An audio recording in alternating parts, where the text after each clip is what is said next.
Hello friends, welcome to my channel myself Nikita. और आपको पता है कि मैं पहले भी जो है वीडियो बना चुकी हूँ जीएनएम के बारे में, 2-3 वीडियो बना चुकी हूँ। फिर भी काफ़ी सारे बच्चों को बहुत सारे डाउट थे। तो ये जो वीडियो है पूरी की पूरी डाउट के रिगार्डिंग वीडियो है। आपके जितने भी डाउट्स आपने कमेंट सेक्शन में ड्रॉप किए थे, मैं सबका जवाब दूंगी। आप अपने क्वेश्चन का इंतजार करिएगा और अगर आपको भी सेम क्वेश्चन है तो आप उसका आंसर सुन लीजिएगा, आपको क्लियर हो जाएगा। बाकी अगर उसके बाद भी अगर आपको कोई प्रॉब्लम रह जाती है तो आप जो है कमेंट सेक्शन में डाल दीजिएगा, मैं उसका भी रिप्लाई करूंगी। आप लोगों को टेंशन लेने की बिल्कुल भी जरूरत नहीं है। तो सबसे पहला डाउट जो है वो ये है कि इस एग्ज़ाम के बाद गवर्नमेंट कॉलेज मिलेगा कि ये नहीं। तो देखिए, इस एग्ज़ाम के बाद अगर आपके मार्क्स अच्छे आएंगे तो आपको ज़रूर गवर्नमेंट कॉलेज मिलेगा, क्योंकि अगर आपका इतना महंगा फॉर्म भरवाया जा रहा है, 2000-3000 का आपका फॉर्म भरवाया जा रहा है, तो ऑब्वियसली आपको गवर्नमेंट कॉलेज मिलेगा। क्योंकि जो गवर्नमेंट कॉलेजेस हैं अब उनमें जो है एएनएम जीएनएम का कोर्स हो रहा है, तो आपको वो सीट दी जाएगी, तभी ये एग्ज़ाम किया जा रहा है, दिलवाया जा रहा है। तो उसकी आप टेंशन मत लीजिए कि आप इतना महंगा फॉर्म भर रहे हैं और तब भी आपको प्राइवेट कॉलेज मिलेगा। नहीं, ये टेंशन लेने की ज़रूरत नहीं। अगर आप अच्छे मार्क्स जो है ले आते हैं तो आपको आराम से गवर्नमेंट कॉलेज मिल जाएगा। दूसरा क्वेश्चन था कि ma'am for GNM private college fees कितनी रहेगी। तो देखिए, कम से भी कम प्राइवेट के लिए आपकी फीस जो है 50,000, 1 लाख और 1.5 लाख तक आराम से जाएगी। क्योंकि इस टाइम पे आपको पता ही है कि जो स्टडी है उसकी एजुकेशन जो है हमारी कितनी ज़्यादा महंगी होती जा रही है डे बाय डे। तो इसकी भी आपकी आप मान के चलिए 1-1.5 लाख से कम आपकी फ़ीस नहीं जाने वाली है पर ईयर।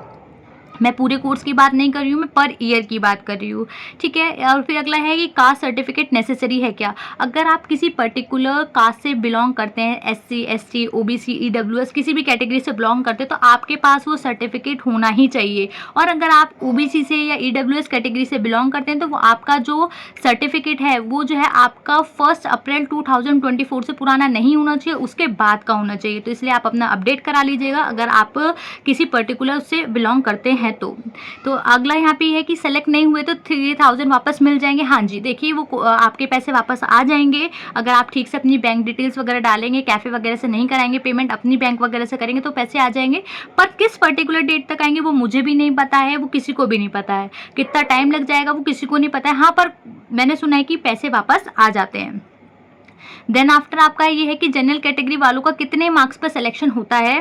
तो देखिए, जो ये वाला एग्ज़ाम है ये फर्स्ट टाइम यहाँ पे कंडक्ट हो रहा है यूपी में। इससे पहले जो है आपका एग्ज़ाम नहीं होता था, आपके 12th मेरिट के बेसिस पे आपको एडमिशन मिल जाता था। ये एग्ज़ाम पहली बार हो रहा है। फिर भी हम ये मान के चलेंगे, क्योंकि जनरल वालों का हर चीज़ में जो है हाई रैंक पे ही एडमिशन होता है, तो हम मान के चलेंगे कि अगर आपके मार्क्स 70+, 80+ आएंगे तो ही आपका जो है सिलेक्शन होगा। हमेशा अपना हाई एम बना के चलिए, तभी आप जो है हमेशा एक सेफ उसमें रहेंगे। तो आप कोशिश करिए कि आपके जो है मार्क्स 70+, 80+ आ जाएं, ठीक है। देन अगला है कि एग्ज़ाम हिंदी में होगा या इंग्लिश में होगा।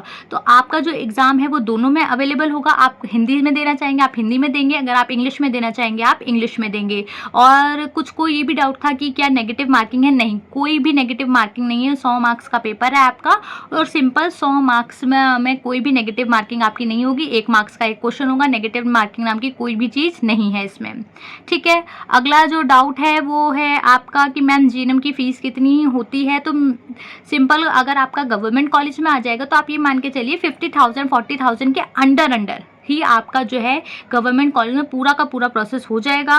और फिर आपको पता है कि वहाँ पे स्कॉलरशिप भी आती है अच्छी खासी, उसमें आपको टेंशन लेने की जरूरत नहीं, क्योंकि मेडिकल फील्ड में हर उसमें जो अच्छी खासी स्कॉलरशिप आती है। पर अगर आपका प्राइवेट में होगा तो आपको 1 लाख से 1.5 लाख तक मान के चलनी पड़ेगी उसकी फ़ीस, ठीक है।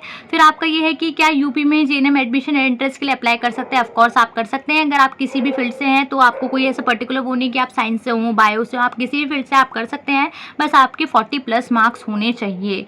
अगला जो डाउट था ये बहुत मैंने 2-3 बार देख लिया, तो ये बहुत इंपॉर्टेंट है कि कुछ बच्चों को ये डाउट हुआ है कि ये फॉर्म सिर्फ वही भर सकते हैं जो एएनएम कर चुके हैं। तो ऐसा कुछ नहीं है। जो बच्चा 12th कर चुका है, बस एक ही उन्होंने एलिजिबिलिटी क्राइटेरिया डाला है कि आपके मार्क्स जो हैं वो जो इंग्लिश है उसमें 40+ होने चाहिए। बाकी उन्होंने और कुछ भी डिमांड नहीं रखी। आप किसी भी फील्ड से हों, आपने एएनएम वेएनएम कुछ भी नहीं किया हो, चल जाएगा। बस आपके जो 12th के मार्क्स हैं उसमें आपके इंग्लिश में 40+ मार्क्स होने चाहिए। उसके अलावा आपको कोई और चीज़ उन्होंने नहीं मांगी है। तो ये जो आप जिन बच्चों को डाउट है कि एएनएम वाले ये फॉर्म भर सकते, तो ऐसा नहीं है। वो एएनएम वालों का बस ये है कि जिनके मार्क्स 12th में 40 से कम आए थे पर वो एएनएम की डिग्री कर चुके, तो वो इस फॉर्म को तब भर सकते हैं। तो एएनएम वाला आप अपने दिमाग में डाउट मत डालिए। आप सिंपल ये याद रखिए, आपका 12th में 40+ मार्क्स है तो आप सिंपल फॉर्म जाके भर दीजिए। ठीक है। तो यहाँ पे बोला गया दी प्राइवेट कॉलेज में एडमिशन लेने के लिए कितने मार्क्स चाहिए होंगे, पासिंग मार्क्स क्या होंगे। तो देखिए 100 मार्क्स का पेपर है प्राइवेट कॉलेज में, तो सिंपल मेरे हिसाब से 30+ मार्क्स में आपका प्राइवेट कॉलेज में आराम से हो जाएगा। ठीक है। ओरिजिनल डॉक्यूमेंट सबमिट कर देते हैं क्या? हाँ, अगर आपका नंबर आ जाता है और आप काउंसलिंग वगैरह में पार्टिसिपेट करते हैं तो आपके जो है डॉक्यूमेंट सबमिट हो जाएंगे, पर टेंशन लेने की बात नहीं। अगर आपको उनकी ज़रूरत पड़ती है तो आपको एक एप्लीकेशन देनी पड़ती है 1 हफ्ते पहले, फिर वो आपको आपके डॉक्यूमेंट दे देते हैं। पर हाँ, आपके डॉक्यूमेंट सबमिट हो जाते हैं जब आपका एडमिशन हो जाता है। ठीक है। अगला है ओबीसी कैटेगरी के लिए मैडम 40 नंबर में कॉलेज मिल जाएगा, पासिंग मार्क्स क्या? तो देखिए ये भी किसी को नहीं पता, एग्जाम फर्स्ट टाइम हो रहा है, कितनी कट ऑफ जाएगी, क्या किस तरीके का पेपर आएगा, क्या क्या कैसे कैसे होगा। पर हाँ, आप 40 मार्क्स अगर सोच रहे हैं तो आप आराम से 60+ तक उसको लेके जाइए, तो आपका आराम से शायद एडमिशन हो जाएगा। ठीक है।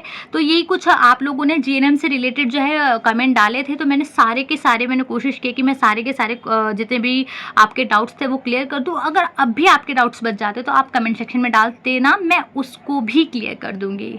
Thank you.